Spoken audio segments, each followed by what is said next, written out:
So far in this election is breaking past previous election totals and includes six-figure support from political groups outside of the borderland.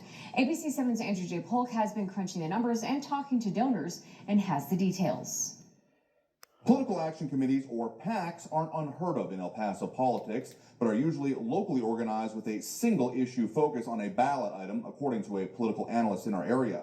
But two PACs not based in El Paso are in particular pushing big bucks into the mayoral race this year, while also getting their own donations from El Pasoans. It's perfectly legal and a way to fund support for campaigns we haven't seen at this scale before. I don't think that you're able to get the genie back in the bottle. Once people start to take funds. UTEP communications professor Richard Pineda says mayoral campaign spending in El Paso is increasing faster than just inflation.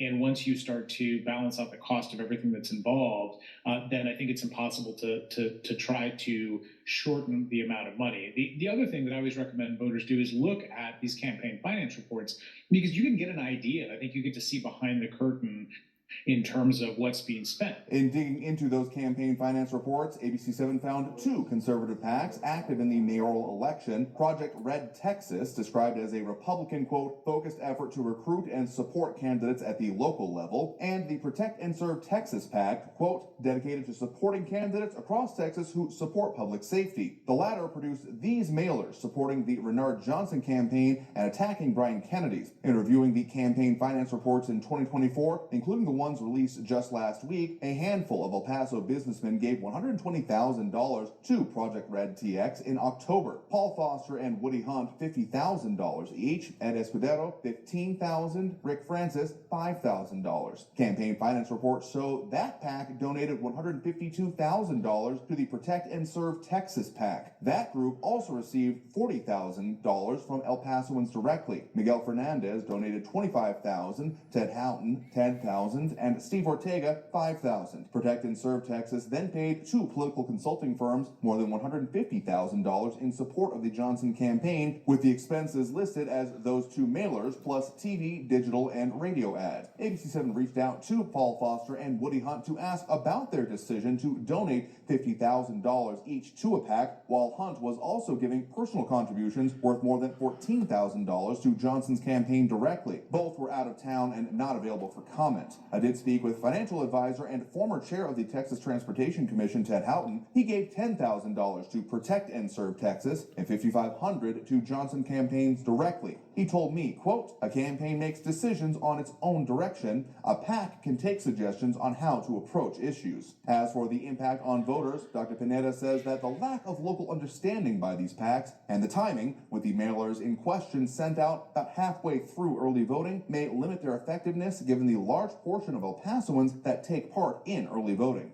This is also one of the challenges, which is if the PACs aren't local, they don't understand the tempo of elections and the sense of how a community operates. In Texas and the city of El Paso, there are no limits on what can be donated to campaigns outside of judicial races. Andrew J. Polk, ABC 7.